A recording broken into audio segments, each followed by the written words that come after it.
Yes, read the first question.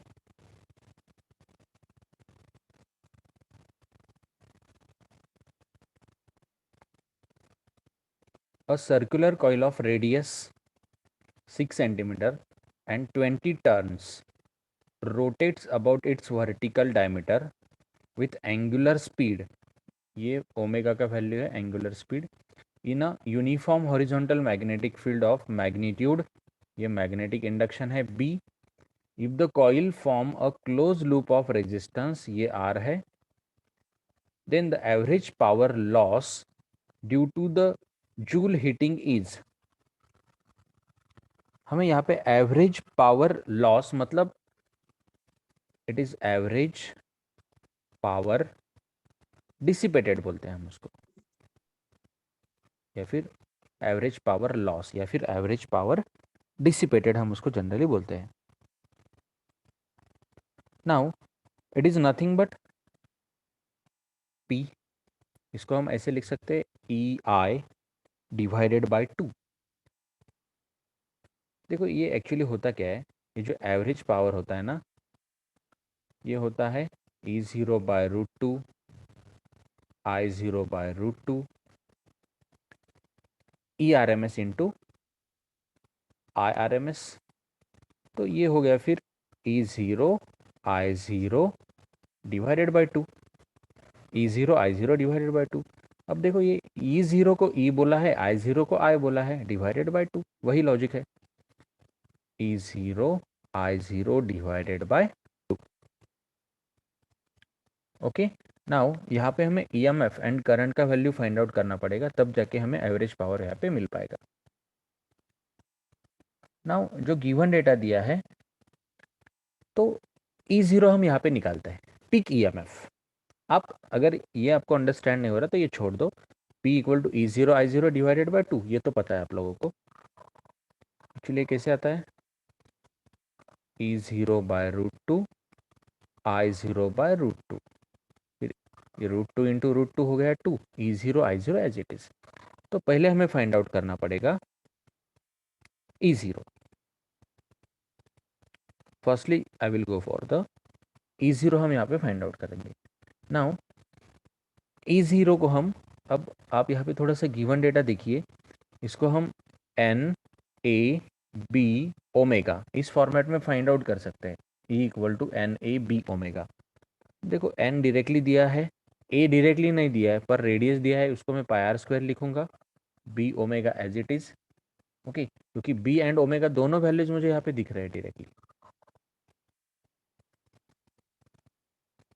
Now ये जो N का वैल्यू यहाँ पे दिया है, N is given as a 20, pi is 3.14, इसको पाई रहने देते हैं। उसके बाद में यहाँ पे आर का स्क्वायर करना है, सो 6 इंटू 10⁻² का स्क्वायर, ये हो गया आर का square. B is 2 into 10⁻², and this omega, omega is 40। Okay, बस इसको सिंप्लीफाई कर दो, you will get the value of EMF. So this E zero कितना आता है, इसको सिंप्लीफाई कर दो। नाउ यहाँ पे जो जीरो से वो कैंसिल हो जाएंगे, ये ज़ीरो गया, ये ज़ीरो गया, ये 10⁻² गया। सो दिस 4 इंटू 2 8 आएगा, ये 2 इंटू ये 4 आ गया 8, 6 का स्क्वायर 36। ओके, इंटू बचा ये 2 into 3.14 into 10⁻⁻4। Let us simplify, simplify करो इसको, we will get here peak EMF हमें यहाँ पे मिल जाएगा। और अगर एक बार पीक ईएमएफ मिल गया तो हम पीक करंट फाइंड आउट कर सकते हैं। Peak EMF and peak current अगर मिल गया तो हमारा प्रॉब्लम ही सॉल्व हो जाता है यहाँ पे।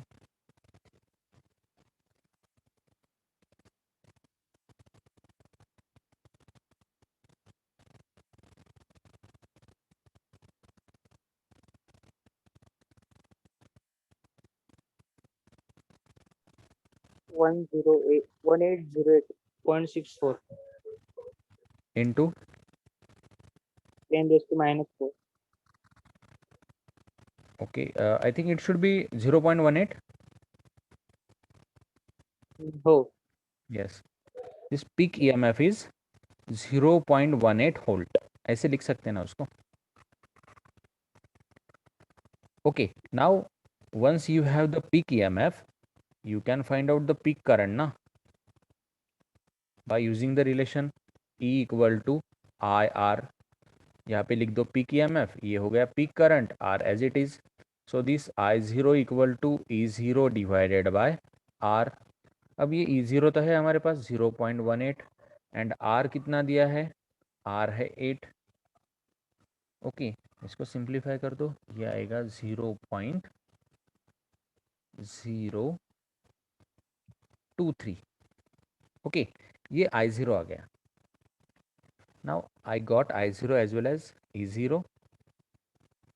बस यहाँ पे वैल्यू पुट कर दो फिर. दिस E0 0.18, I0 दिया है, आया है 0.023 डिवाइडेड बाय 2. ओके, नाउ ये होगा यहाँ पे 0.9 इंटू 0.023. नाउ क्रॉस चेक कौन से ऑप्शन से मैच होगा.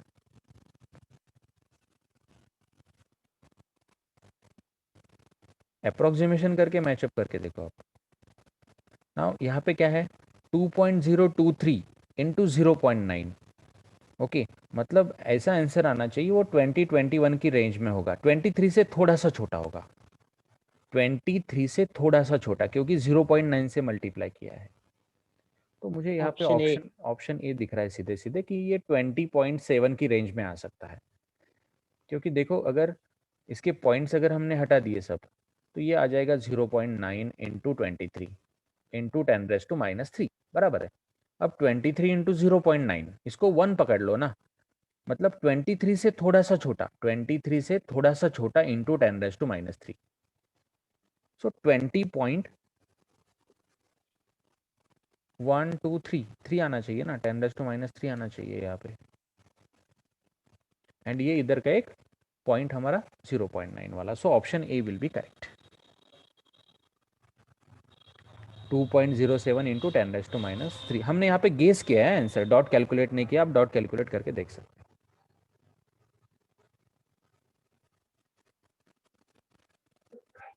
Read the next one.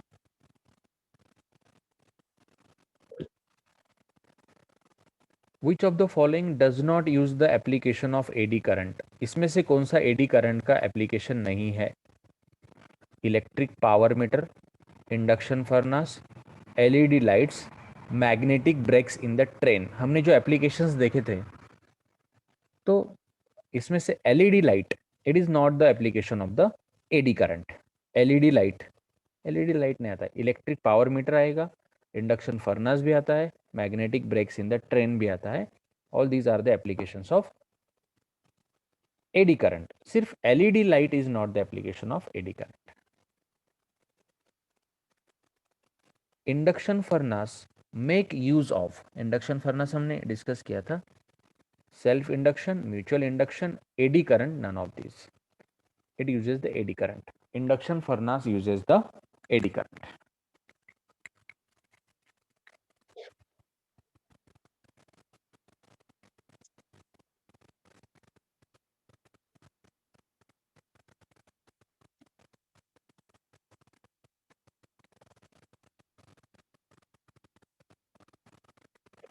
Read the next one.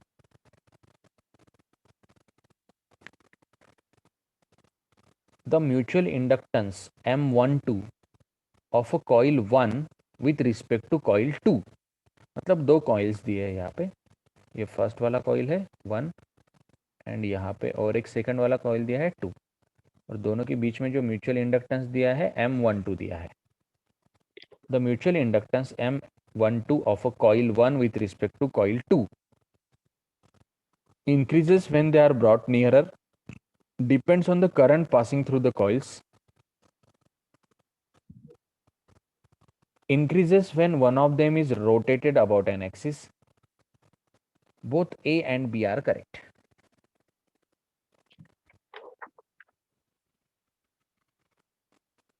ना देखो, म्यूचुअल इंडक्टेंस जब होता है ना, तब हम दोनों कॉइल में से करंट पास ही नहीं करते ना, एक ही कॉइल से हम करंट पास करते हैं। Okay, so depends on the current passing through the coils, coils बोला है उसने, कॉइल्स। सो ऑप्शन बी तो करेक्ट नहीं होगा। अब ऑप्शन बी करेक्ट नहीं है, मतलब ऑप्शन डी भी करेक्ट नहीं है, क्योंकि वो ए एंड बी बोल रहा है। अब बचा A and C. Option A में क्या बोल रहा है, increases when they are brought nearer, जब दो कॉइल्स एक दूसरे के नजदीक आएंगे तब म्यूचुअल इंडक्टेंस बढ़ेगा, म्यूचुअल इंडक्टेंस वहां पे बढ़ेगा। एंड ऑप्शन सी में क्या बोल रहा है, increases when one of them is rotated about an axis, axis के अबाउट घुमाया तो इंडक्टेंस, म्यूचुअल इंडक्टेंस नहीं बढ़ेगा। सो ऑप्शन ए यहाँ पे करेक्ट लग रहा है, increases when they are brought nearer, जब दो कॉइल्स एक दूसरे के नजदीक लाए जाएंगे तब ऑब्वियसली वहां पे म्यूचुअल इंडक्टेंस दोनों के बीच का बढ़ेगा। देखो, flux is directly proportional to I रहता है, flux is directly proportional to I, S P हम लिखते हैं यहाँ पे। So flux of secondary equal to M I P. अब देखो, दो कॉइल को अगर हमने नजदीक लाया तो फ्लक्स बढ़ेगा ना, दो कॉइल को अगर हमने नजदीक लाया तो फ्लक्स बढ़ेगा, फ्लक्स बढ़ेगा मतलब एम बढ़ेगा अगर करंट कांस्टेंट होगा तो। So flux is directly proportional to M, मतलब फ्लक्स बढ़ेगा, जब दो कॉइल को हम नजदीक लाएंगे तब एम भी वहां पे बढ़ जाएगा। सो ऑप्शन ए यहाँ पे हमें करेक्ट लग रहा है।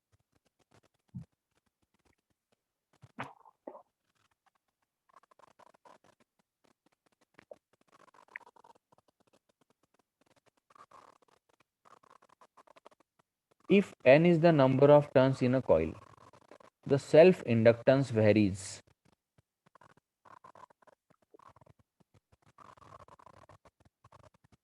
सेल्फ इंडक्टेंस के बारे में उसने पूछा है। नाउ सेल्फ इंडक्टेंस का फॉर्मूला इफ यू रिमेंबर, हमने रिलेशन डिराइव किया था। सेल्फ इंडक्टेंस मतलब एल रहता है, सेल्फ इंडक्टेंस मतलब ये सेल्फ इंडक्टेंस एंड एन का क्या रिलेशन होता है। If you remember, this self inductance is nothing but mu zero N square A divided by L होता है। Mu zero, it is N square A divided by L. तो देखो, L is directly proportional to N square ना, L is directly proportional to N square दिख रहा है मुझे। So option C is correct. ये सब रिलेशन हमने डिराइव किए, you can cross check.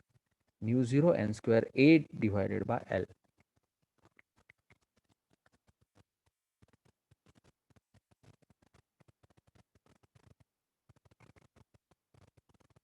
To solenoids of equal number of turns, दो सोलेनॉइड है, सोलेनॉइड वर्ड आया है, एंड दोनों के नंबर ऑफ टर्न्स कैसे है, इक्वल है, n1 equal to n2, have their lengths and radii in the same ratio 1:2।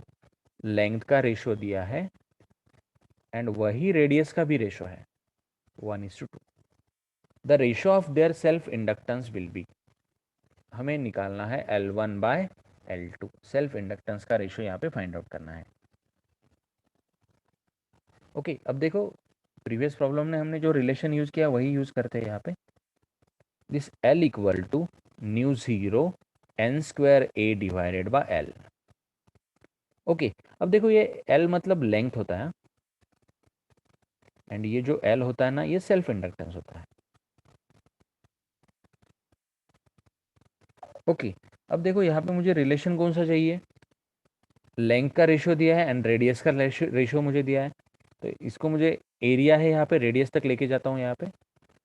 So L equal to mu zero N square pi R square divided by small L.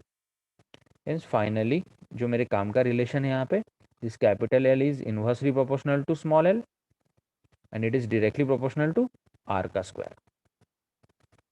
Okay, यहाँ से मुझे ये relation मिल जाएगा। So this L1 by L2 equal to, देखो L1 by L2 equal to, L के साथ inversely proportional है ना, सो L2 by L1 into are के साथ डायरेक्टली प्रोपोर्शनल है, so R1 by R2 whole square.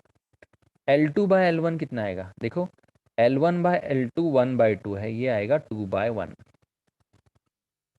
Into R1 by R2 का square, मतलब 1/4 आएगा. So answer should be 1:2.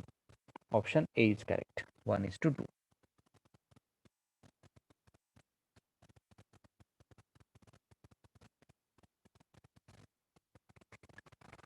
ये फॉर्मूला याद रखो, हमने डिराइव किया था. सर तो चा फॉर्म्युला बरोबर आहे का बघा बरं एकदा का यल मल्टिप्लिकेशन वाटतं लेंथ. नाही, हा जो आहे ना, इकडे बघ बेटा, हा कॅपिटल एन आहे. It is capital N.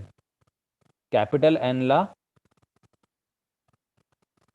बघ, तू जे म्हणतोय ना, mu zero N A L असतं, बरोबर?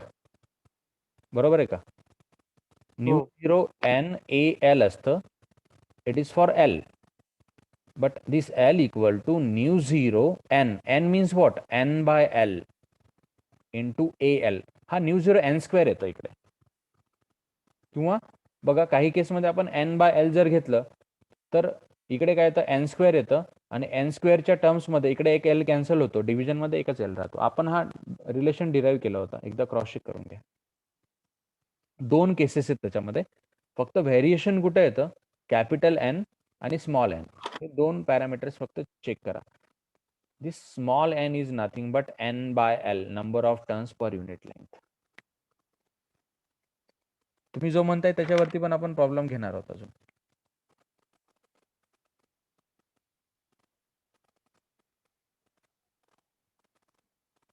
हे कळलं का तुम्हाला? मी वापस एकदा एक्सप्लेन करतो. तुमचा जो डाऊट आहे, I will clear that doubt. I will write once again here.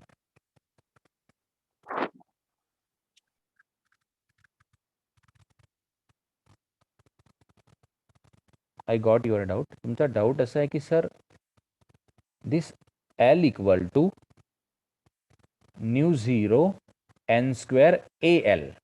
Yes, हा फॉर्म्युला तुमच्या माइंडमध्ये आहे. Actually what happens, this L equal to mu zero as it is, small N is what? It is capital N by L, number of turns per unit length.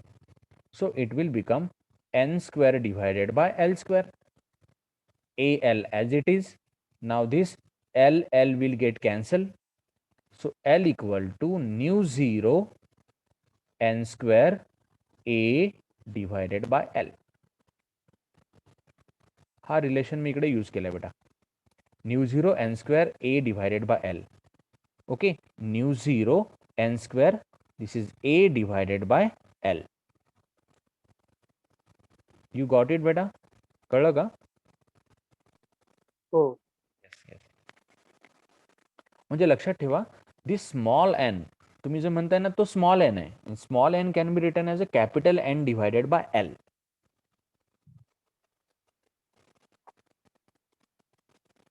इकडे पण त्याचा reference आहे, वापस बघूयात आपण. If the number of turns per unit length of a coil of solenoid is doubled, number of turns per unit length is doubled. Number of turns per unit length को double किया है, मतलब N को double किया है, small N को. If the number of turns per unit length of a coil of solenoid is doubled, मतलब small N को डबल किया है, the self inductance of solenoid will be. Now देखो, L equal to mu zero N square A L, जो relation के बारे में आप बात कर रहे थे. देखो, मैंने इसको ही मॉडिफाई किया था, वापस बताता हूँ एक बार.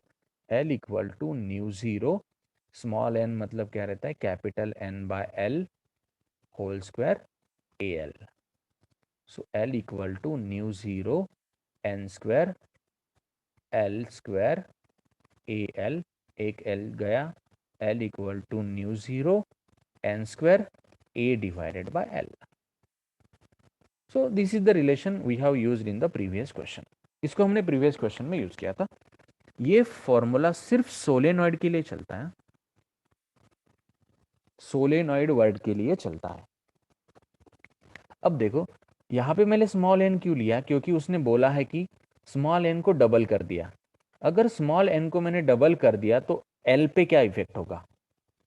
तो देखो, L equal to mu zero, इसको डबल कर दिया, मतलब ये हो गया 2n का whole square into A L. तो एल इक्वल टू 2 का स्क्वायर 4, 2 का स्क्वायर 4, अंदर कौन बचा, mu zero N square A L. मतलब देखो mu zero N square A L, मतलब ये कैसा हो गया एल, यहाँ पे एल एल है, यहाँ पे एल डैश बोलेंगे हम इसको, 4 टाइम्स हो गया ना। सो ये एल डैश कैसे हो गया, 4 इंटू दिस एल, 4 टाइम्स हो जाएगा, remains unchanged, half B doubled becomes 4 times. Option D is correct, 4 times हो जाएगा L.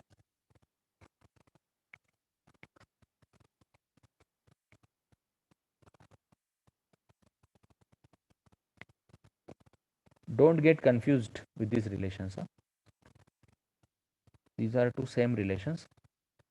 L equal to mu zero N square A L, इसको मॉडिफाई कर दो, L equal to mu zero capital N square A divided by L आता है, and capital N मतलब number of turns होता है, स्मॉल एन मतलब number of turns per unit length होता है।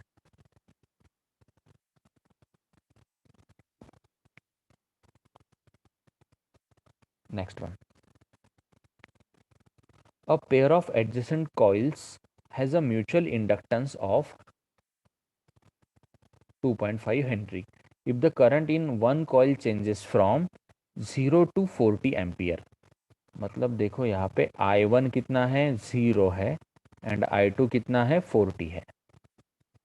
कितने टाइम में हुआ ये सब, 0.8 सेकंड में हुआ। Then change in the flux linked with other coil is, तो दूसरे कॉइल का फ्लक्स कितने से चेंज होगा। ओके अब देखो यहाँ पे जो रिलेशन है हमारे पास, E equal to M D I by D T, mutual inductance की केस का ये रिलेशन है, E equal to M D I by D T. और एक रिलेशन है E equal to D phi by D T. अब देखो D T cancel हो गया, हमें क्या निकालना है, चेंज इन द फ्लक्स, मतलब this D phi equal to M into D I. M कितना दिया है, 2.5 दिया है, डी आई कितना है, change in current, it is 40 minus 0, 40 minus 0। Okay so it is 2.5 into 40, बस यहाँ पे कर दो, इट इज 100। कैसे, देखो ये 2.5, ये 0 इसको दे दिया, ये 25 हो गया, ये 4 एज इट इज, ये आएगा 100। So option A is correct. Look at the relation, E equal to what, M D I by D T, mutual inductance होगा तब। सेल्फ इंडक्टेंस के लिए क्या रहता है, E equal to L D I by D T रहता है ना, सेल्फ इंडक्टेंस की केस में उसने म्यूचुअल बोला है, E equal to M D I by D T. E equal to D phi by D T होता है। We are just considering about magnitude, direction नहीं हम कंसिडर कर रहे हैं। नाउ डी टी गया, this M D I equal to D phi. अब D phi निकालना है, एम दिया है, डी आई दिया है, दोनों का बस मल्टीप्लीकेशन कर दो।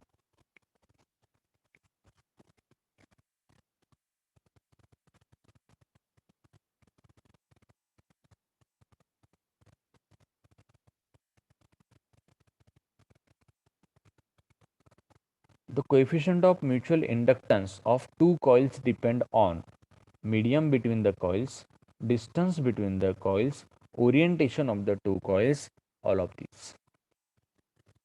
एक कॉइल है फर्स्ट वाला, ये सेकंड वाला कॉइल है, we are discussing about the mutual inductance. ये दोनों के बीच में जो म्यूचुअल इंडक्टेंस होगा ये किस पे डिपेंड करेगा, medium between the coils, distance between the coils, orientation of the coil. Obviously मुझे तो तीनों पैरामीटर पे डिपेंड लग रहा है। मीडियम बिटवीन द कॉइल्स, अगर यहाँ पे कोई मीडियम हमने चेंज कर दिया तो म्यूचुअल इंडक्टेंस डेफिनेटली चेंज होगा। अगर ये कॉइल दूर गया इससे तभी भी म्यूचुअल इंडक्टेंस चेंज होगा। ओरिएंटेशन, एक कॉइल को अगर इसे टेढ़ा कर दिया तो भी म्यूचुअल इंडक्टेंस चेंज होगा। So all of this mutual inductance will depend on all these parameters, medium between the coils, distance as well as orientation of the coil.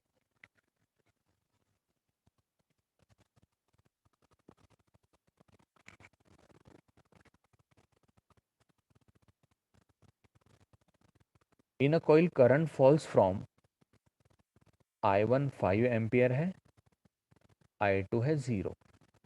ये कितने टाइम में हुआ, 0.2 सेकंड में। If an average EMF EMF दिया है। Then self inductance of the coil is, self inductance मतलब हमें L यहाँ पे निकालना है। ओके, नाउ अभी जो रिलेशन हमने देखा था E equal to L D I by D T होता है। ओके, अब देखो हमें क्या निकालना है, हमें L निकालना है। So this L equal to E divided by D I by D T. E कितना दिया है, ई दिया है उसने 150। Now D I change in current कितना आएगा, 5 टू 0 हुआ है ना, 5 टू 0 मतलब change in current 5।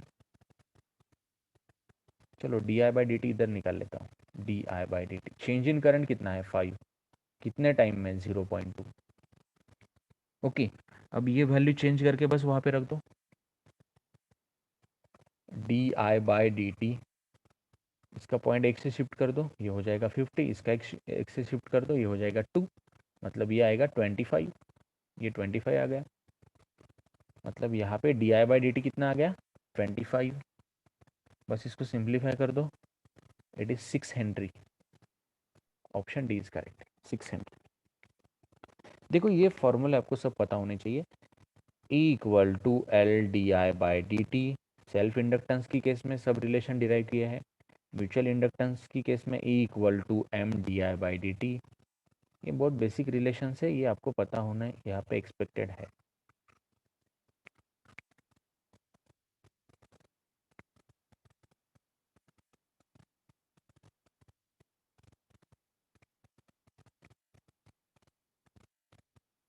To coils have self inductance L1 L2, दोनों के वैल्यूज दिए हैं। The current in the two coils are increase at the same rate, same rate मतलब D I by D T is constant. At a certain instant of time, both coils are given the same power. Power is again constant. If I1 and I2 are the currents in the two coils at that instance of time, current अलग अलग है I1 and I2, then find the ratio of I1 and I2.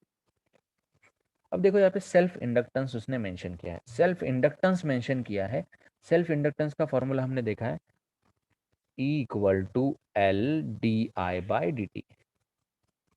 Okay, तो L के लिए क्या आएगा फिर E divided by D I by D T. Okay, L क्या आएगा E divided by D I by D T. अब देखो हमें पावर यहाँ पे लाना है, पावर, क्योंकि उसने बोला है कि पावर सेम है, पावर उसने मेंशन किया है, D I by D T तो कांस्टेंट है। अब देखो मुझे यहाँ पे क्या निकालना है, I one by I two निकालना है, तो यहाँ पे आई आना चाहिए ना, I one and I two आना चाहिए।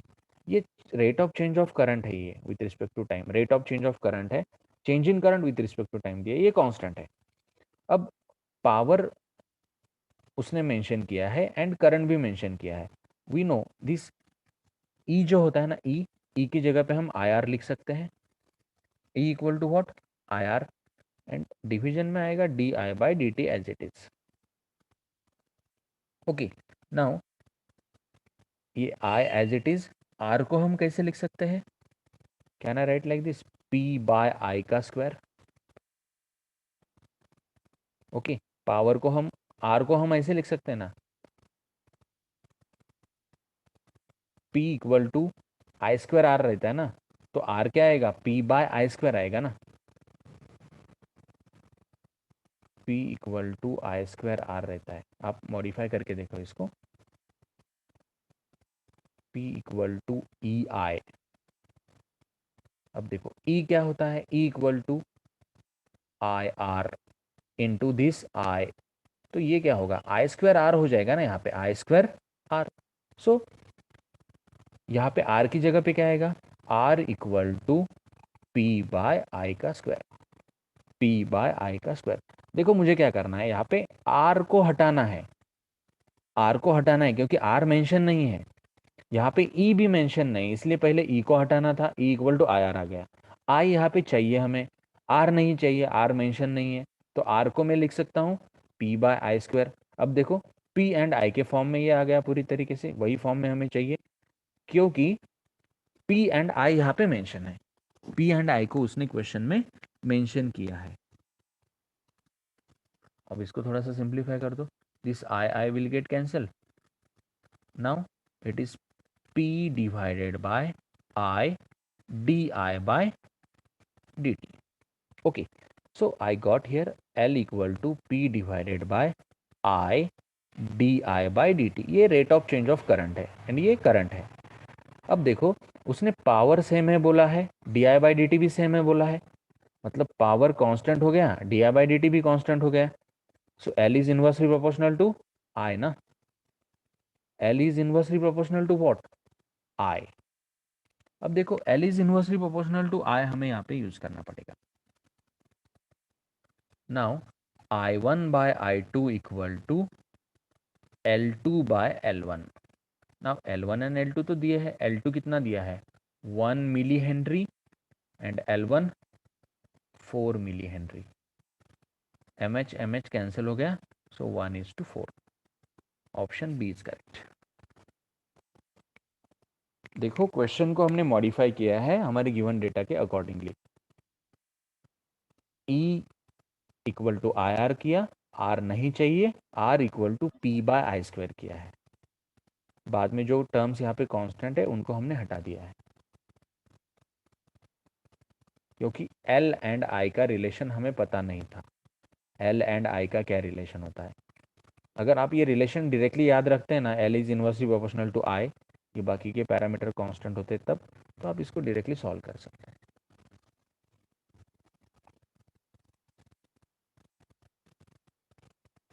The physical quantity which is measured in the unit of weber per ampere. Weber per ampere किसका यूनिट है. मैग्नेटिक फ्लक्स का तो सिर्फ वेबर होता है, मतलब सी नहीं है. अब देखो सेल्फ इंडक्टेंस का जो यूनिट होता है ना, वही म्यूचुअल इंडक्टेंस का यूनिट है. मतलब डेफिनेटली ये जो यूनिट है वेबर पर एम्पियर, ये self inductance and mutual inductance दोनों का है. So option D is correct. Both A and B, self inductance का भी वही यूनिट है एंड म्यूचुअल इंडक्टेंस का भी वही यूनिट है.